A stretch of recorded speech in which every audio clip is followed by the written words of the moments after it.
Hey everybody, I am, of course, a moment or two late to the party, but it is CALLOUS here to live narrate round 5 action between Jester, a real Jester, and Mikmer.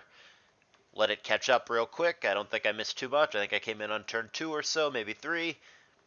And we've got some kind of physical or mixed offense for Jester, maybe even a Magdoll, and then Mikmer has what looks to be just like a TSS stall. There we go. We are all caught up. Let's talk about the stakes, since this is the first match of the week. This is round 5. Only the lower bracket is playing, so all the matches, and there's only 4 of them this week, they're all elimination matches here. It's lower bracket, loser is out. Jester and Mikmer have both looked quite good throughout this tournament. Mikmer lost to ABR in the opening round, which is obviously really strong opponent, really tough pairing, and has not lost since, so he's been making a really good linear-esque lower bracket run. Jester, on the other hand, only lost last round to H-Clad. He had been in the winner's bracket, including the round 3 bye. He really gave H-Clad a run for his money. Easily the series could have gone the other way. He's looked great throughout the tour, but, he didn't win. So here he is. This is a tough pairing. I can think it's pretty realistic for either of these guys to make a run and survive the lower bracket. Which one actually ends up doing that, if either, yet to be seen, but right now the journey's going to end for one of them.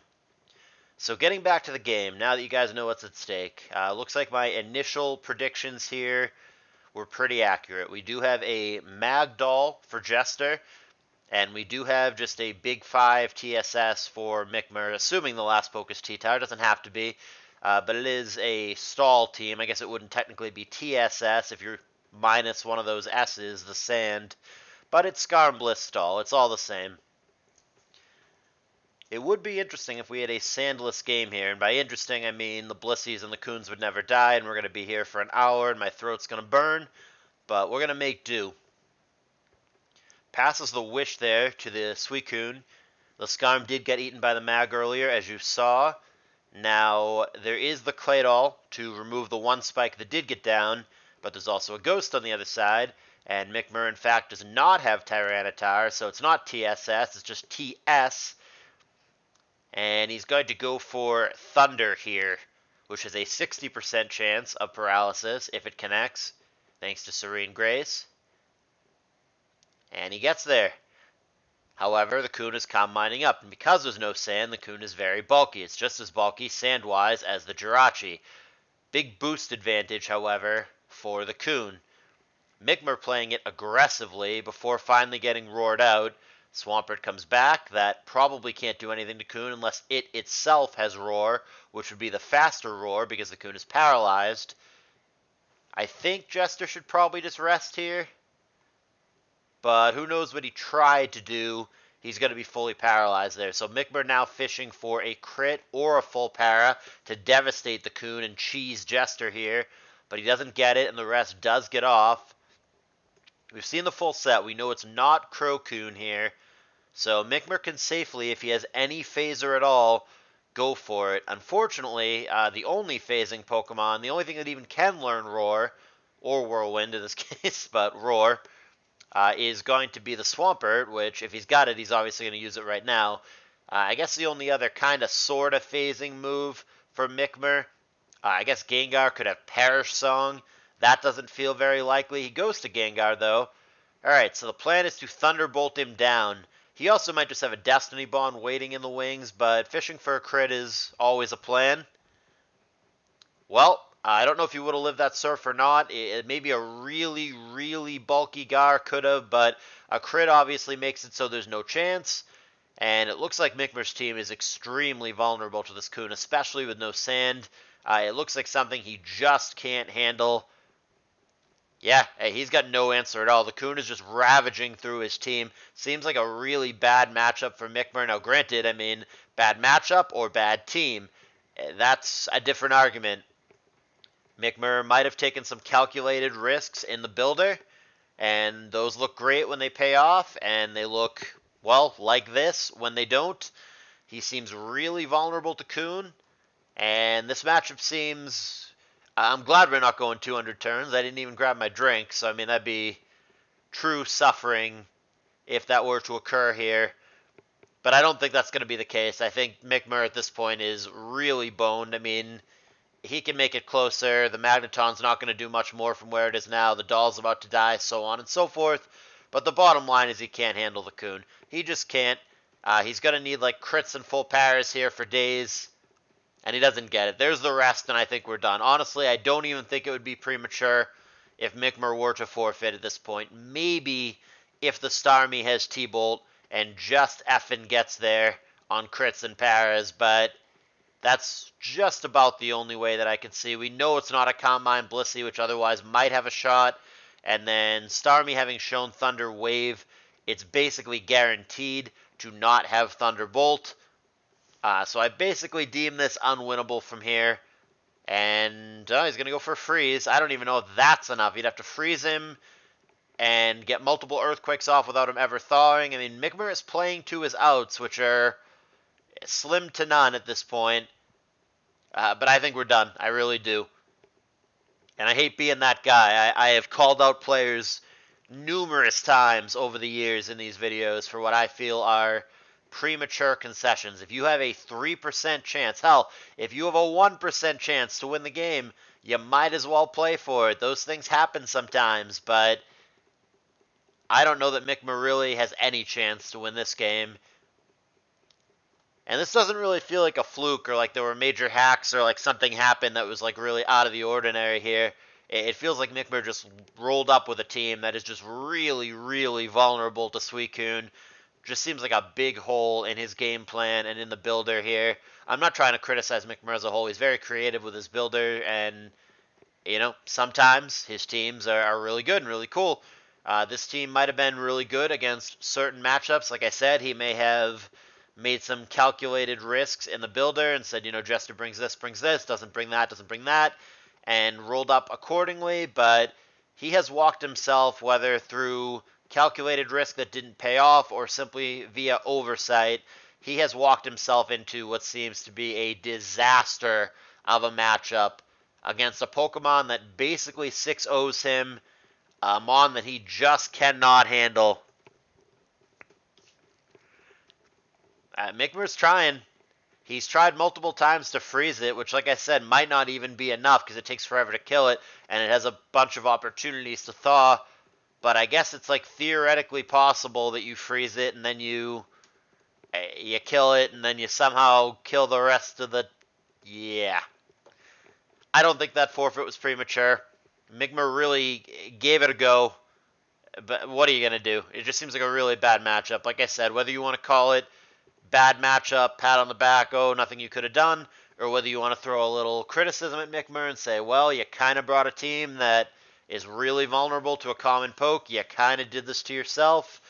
I could see either side of that. I don't know if you want to go with, sorry man, matchups happen, or, well, you kind of deserve it, you get what you get, why'd you roll up with something so weak to Suicune? I think those are both fair viewpoints. I'm not sure where I fall. But it is what it is, and Mikmer is one game from elimination, and it could be this game. This is game 2. I will switch sides for continuity.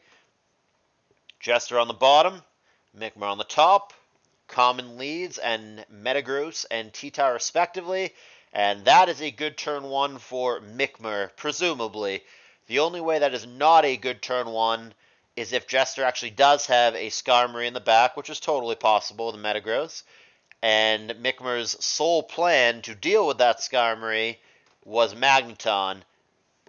Now, granted, he could have Magdoll, but if he just has Magneton and there's a Skarm in the back, it could totally set up 3 layers on him here, and Mikmer could be in a world of hurt. But based on the way this is playing out, I think it's extremely unlikely. In fact, basically guaranteed that Jester does not have a Skarmory in the back. This is an offensive team for sure. That is clearly an offensive Coon, and I'm anticipating an Ice Beam. Yep.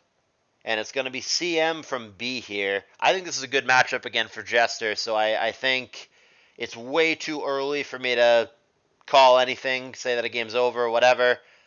But if I had to venture a prediction right now, turn 6, turn 5 even, I think Jester has a good chance to win this game. The last poke for Mikmer, I think, is Aerodactyl. This is a known team that BKC used to use quite a bit. It could be Blissey, and if it is Blissey, that'll help his case here. But Jester's team very well may have a Doug Trio in the back. But either way, this looks, again, like, man, I one time is one thing, but I really didn't think I'd be saying this twice. But, like, has Mikmer once again rolled up with a team that really has some effing issues with Suicune? Have we discovered the key to beating Mikmer? Just bring Suicune? Yeah, it's that BKC team, or at least some variant of it. This team was really popular in like 2017. It was one of the top teams in the meta, but I mean, BKC being one of the top players in the meta and very active at the time could have made any team look good. This team I don't think is good anymore and is certainly antiquated. But, oh man, Toxic and Ice Beam. But yeah, Mikmer's rolling up with it in late 2022. Man, this match was a stomp. I mean, regardless of whether you predicted Mikmer or Jester to win, I don't even remember what I predicted here, but I don't know. I don't know that many people expected it to be this level of a beating. This is going to be one of the shorter live narrations that I've had in a long time. This is looking like a one-sided 10-minute beatdown. And it's like all at the hands of one Pokemon. Jester's making this look too easy. How do you beat Mikmer? Bring Suicune. Click Calm Mind a couple times and attack. Yeah. Mikmer is about to pack it in on turn 10. I think he's feeling a little embarrassed here. GG's LMAO. And there's the concession. There's the turn 10 concession, fulfilling one of the survey questions. Will any game finish before turn 12 and forfeits count? And we now know that the answer is yes. That is a turn 10. That feels so early.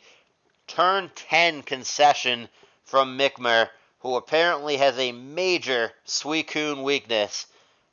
Well, Mikmer has set himself up well for SPL. I think that he should bring teams that absolutely destroy Suicune for the first, 3 weeks, because I think anybody watching this video between now and then now has the secret sauce. How do you destroy Mikmer and make him look like a fucking chump? You bring the Pokemon called Suicune. In 2 separate games with 2 separate sets, the man cannot handle it. Seemingly a mon that he overlooks in his team-building choices. Not much more to say. Don't want to shit on my boy Mikmer. A buddy, a teammate, a donor. I'm just really surprised, as I'm sure you guys are as well. That is not what I thought that I was going to see when I rolled up for this live narration, but here we are.